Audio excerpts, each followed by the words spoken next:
Membuktikan ijazah palsu itu ya, tidak harus pakai scientific. Membuktikan suatu produk itu ya, produk itu harusnya asli apa tidak, ya pembuatnya yang ditanya.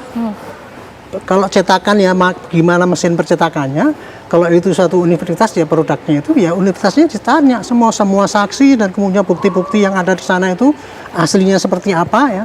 Itu pembanding yang asli itu, itulah yang ijazah asli itu. Untuk membuktikan keaslian Pak Jokowi itu nomor satu harus lari kepada produknya, universitasnya. Klarifikasi UGM yang sama sekali tidak perform ya. Kenapa dianggap? Iya, klarifikasinya katanya semua bukti ada 34 bukti. Tidak ada satupun, jujur ini ya UGM ya, tidak ada satupun yang diletakkan di atas meja. Tidak ada. Dan mereka masih berdebat soal keterbukaan informasi publik. 1 jam kami baru mendapatkan skripsi. Dan akhirnya, alhamdulillah, skripsi itu bisa saya pegang, itu sebagai primary evidence. Forensik itu tadi dipakai tetap. Tapi untuk membuktikan yang itu tadi, yang kopian yang diedarkan itu tadi, itu apakah betul-betul secara forensik itu memang kopian daripada ijazah yang dimiliki oleh Pak Jokowi, yang dianggap itu palsu itu tadi itu. Nah disitulah uji menurut saya ya prinsip alat itu untuk membuktikan itu, yang forensik itu untuk membuktikan justru yang kopian yang dipakai untuk mengedarkan itu. Tapi kalau untuk pembuktian ijazah asli dari Pak Jokowi itu ya dari sumbernya itu. Artinya kalau dokumen dari pelapor dalam hal ini adalah Pak Roy Suryo itu tetap dibutuhkan juga, Pak Arianto? Oh iya. Oke. Justru itu yang nanti dibutuhkan itu apakah itu betul-betul kopian daripada ijazah yang dianggap ijazahnya Pak Jokowi yang palsu. Nanti akan dicari itu dari mana dia kok dapat kopian seperti ini. Jelas tidak ilmiah. Kenapa? Karena seorang ilmuwan tentunya ketika menganalisis suatu dokumen tidak bisa mengatakan ini asli atau palsu. Itu adalah hak pengadilan nanti yang menentukan ini asli atau palsu. Seorang ilmuwan tentunya bisa menggunakan analisa pendekatan dan lain-lain untuk mengatakan ini identik atau tidak identik. Masalah palsu atau asli itu nanti wewenang pengadilan. Ini bisa ditarik agak ke politik bisa. Dan di Indonesia apa sih yang bebas dari politik? Kedua ke ilmu hukum bisa, dibawa ke ranah sains eksak juga bisa. Jadi memang nanti kita lihat pendekatannya apa yang mau dipakai oleh proses pengadilan. Sebab kalau sains itu di laboratorium sains, tapi kalau masalah pidana hukum itu di ruang pengadilan hukum. Nah isu ini mau ditarik kemana? Gitu. Ke politik, ke ilmu hukum, atau pure science. Ini hemat saya ada metodologi pendekatan yang berbeda. Oke, tapi ini bukan motif politis. Oh sama sekali enggak, aku udah nggak di politik lagi Pak. 15 tahun udah cukup, 5 tahun saya udah nggak di politik. Ini bukan residu politik juga kan? Oh nggak ada apa-apanya. Lihat foto-foto saya juga dulu sama Pak Jokowi juga banyak. Apakah hasil Bariskrim itu satu-satunya bisa diterima? Oh tidak. Nanti seandainya Bang Roy dan teman-teman itu tidak sepakat, ada pembandingan. Ini yang disebut kadang-kadang kontra suatu pembuktian. Jadi hasil forensik itu dari penegak hukum, bisa juga hasil forensik dari para pihak pelapor. Ini kalau kita lihat, seperti halnya kalau kita lihat visum dari penegak hukum, visum ulang dari para korban dan sebagainya. Itulah yang untuk membandingkan. Oleh karena itu di sini nanti kejernihan hakim akan melihat sebagai bentuk hasil forensik sangat menentukan. Karena ini kan ilmu-ilmu forensik yang bukan ilmu-ilmu orang hukum. Tapi sejauh mana para penegak hukum itu bisa menjelaskan hasil forensik ini dan bisa meyakinkan hakim. Karena apa? Kenapa forensik hadir? Itu apabila ada keraguan. Nah, keraguan inilah yang sedang diperiksa oleh Bariskrim, yang nanti mungkin ada pembanding yang lain. Dari hasil-hasil forensik itu nanti hakim menentukan. Dengan kondisi ketransaksi, bukti yang lain akan menentukan hasil mana yang valid. Nah, disinilah Mbak untuk menentukan hasil forensik, karena hasil forensik itu untuk menambah keyakinan hakim, di mana hakim orang hukum juga tidak tahu, penegak hukum ataukah juga tidak tahu forensik, jaksa demikian juga. Dengan demikian, bagaimana meyakinkan hasil forensik itu sah, bernilai atau tidak. Kita kan bicara dari sisi ini judulnya, apakah akademis atau politis, ya kan? Ini pure akademis. Pernyataan bahwa itu adalah fake, ya, atau real, itu adalah statement akademik. Coba kalau ada sesuatu yang ditemukan, kemudian itu fake or real, itu adalah akademik. Memang ini dua spesies yang sebenarnya tidak apple to apple ya, tapi nggak apa-apa. Kita bicara clear dari sisi akademik, ya. Sementara kalau ada yang memandangnya dari sisi hukum, ya silakan saja. Bagi saya ini satu pendidikan politik bagi masyarakat. Jadi saya menikmati ya. Kenapa itu, Prof? Saya berharap ini berlangsung dengan etis, cerdas, transparan sehingga betul-betul ini pembelajaran semakin dewasa. Yang kedua, lama-lama tapi ini juga menjadi semacam politikotainment gitu. Kayak hiburan politik gitu. Kenapa, Prof? Hah? Mengapa disebut hiburan politik kalau dari sisinya? Karena Prof? semakin meriah, banyak orang ngomong dan masing-masing memberikan satu argumen logika yang baginya semakin menarik gitu. Tapi Mas Roy. Karena ini dua spesies yang berbeda, Iya, Mas. iya. Di hukum begitu, tapi di ranah akademik, hukum Iya. pun kadang-kadang Oke. nggak Coba diperlukan. saya tanya Oke. Mas Roy sedikit. Ah. Mas Roy kan sering menjadi ahli juga di persidangan Ya. tentunya. Pernah nggak seorang hakim di kasus nanya dokumen ini asli atau palsu? Kan nggak mungkin. Karena hakim akan menanya pendapat Anda tentang dokumen ini, analisanya seperti apa. Baru dijelaskan. Yang namanya definisi fake, true or false itu ada dalam ilmiah, Mas. Bukan, kalau seorang ahli bisa menyatakan suatu dokumen palsu, ini fix, absolut. Untuk apa ada sidang? Untuk apa ada pengadilan yang menentukan bahwa ketok pasal terbukti, ini pemalsuan, dokumen ini palsu. Ya. Kalau seorang ahli dapat menjelaskan itu absolut, ya maka apa guna pengadilan?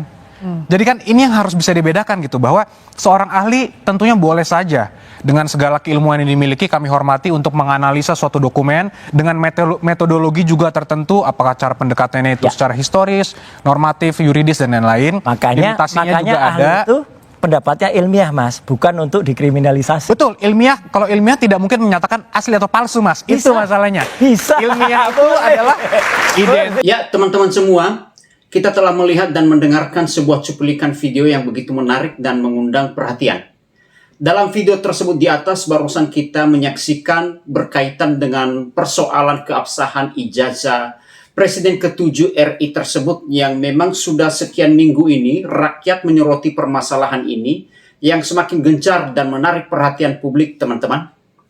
Tetapi belakangan kita ketahui bahwa beberapa hari yang lalu, ipar dari Pak Jokowi didampingin oleh tim kuasa hukumnya bersama-sama ke Mabes Polri dan menyerahkan ijazah asli tersebut yang selama ini dianggap ya palsu, ya tidak benar, untuk diselidiki lebih lanjut. Dan kita tahu juga bahwa pihak kepolisian akan melakukan berbagai macam uji tes dengan pengumpulan data ya, dengan cara-cara Pak Polisi lah untuk menyelidiki hal tersebut supaya permasalahan ini menjadi terang benderang dan dapat terselesaikan dengan baik. Sebenarnya untuk menyelesaikan masalah ini gampang saja sih sebenarnya ya.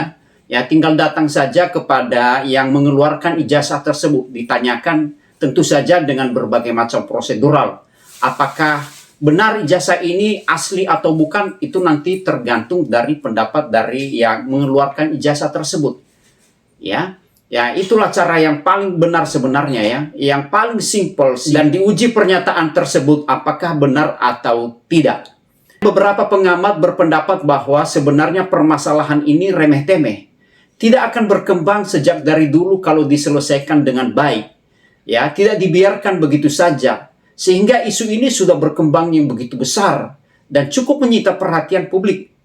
Sehingga tidak bisa disalahkan juga kalau publik beranggapan bahwa analisa forensik Rismond dan Roy Suryo itu yang sudah beredar beritanya selama ini bisa jadi benar. Ya, karena lama isu ini dibiarkan begitu saja ya. Sehingga asumsi seperti ini bukan hanya berkembang di kalangan menengah ke bawah, tetapi ini juga sudah menghinggapi kaum terpelajar tingkat tinggi. Taruhlah pada gugatan pertama belum bisa memperlihatkan ijazah tersebut karena masih menjabat sebagai RI1 pada waktu itu ya. Dan setelah turun dari jabatan tersebut, sudah menjadi warga negara sipil, sudah menjadi warga negara biasa. Pada awal isu ini dimulai, langsung saja laporkan orang-orang tersebut yang begitu menghebohkan berita ini. Ya, laporkan mereka ke Polri untuk membawa permasalahan ini menjadi terang benderang dengan membawa dokumen-dokumen asli sehingga dugaan yang seperti ini tidak akan berkembang yang seperti sekarang ini. Bisa kita contohkan seorang Barack Obama yang pernah diterpa isu bahwa beliau ini bukan warga negara AS pada waktu itu dan langsung mengambil salinan akte lahirnya dan diperlihatkan dan masalah itu selesai. Tetapi kalau di kita ini, ya mungkin akibat terlalu sabar, ya dengan berbagai macam pertimbangan, ya akhirnya permasalahan ini sudah merembet kemana-mana. Mulai dari ijazah, merembet ke skripsi, belum lagi yang ijazah SMA-nya yang lagi digugat juga. Waduh, walah, kalau ini namanya penyakit, sudah komplikasi namanya. Ya. Nah, sekarang tinggal bagaimana para penegak hukum menangani hal ini. Ya, di mana laporannya sudah masuk dan ijazahnya juga selama ini yang diduga palsu sudah diantar dan diserahkan ke Mabes Polri untuk diteliti lebih lanjut. Nah, teman-teman, bagaimana penegak hukum menangani hal ini dengan memakai pendekatan apa? Apakah memakai pendekatan secara politik? Apakah memakai pendekatan sains? Atau memakai pendekatan hukum yang murni? Ya, tinggal kita tunggu saja penanganan kasus ini di tangan para penegak hukum.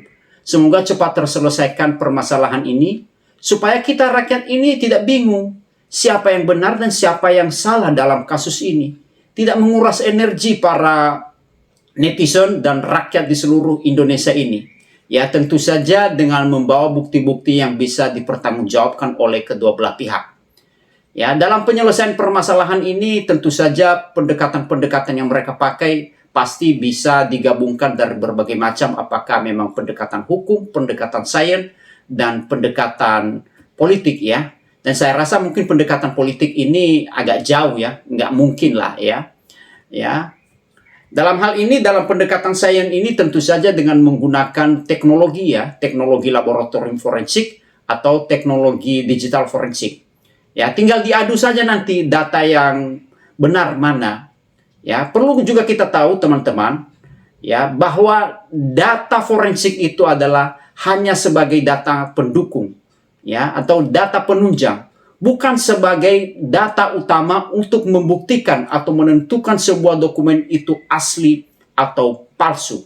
Ya, untuk menentukan sebuah dokumen itu asli atau palsu itu adalah wewenang penegak hukum. Tentu saja dengan berbagai macam data, dengan berbagai macam fakta atau informasi. Ya, ya begitu ya teman-teman ya. Ya, begitulah dari saya. Dan jikalau teman-teman punya pendapat atau tanggapan yang lain, tuliskan di kolom komentar di bawah ini sebagai bahan diskusi kita bersama lewat channel ini. Dan jangan lupa like, comment, share, dan subscribe. Sampai jumpa di video-video berikutnya. Jikalau ada kata-kata yang salah, mohon dimaafkan. Terima kasih.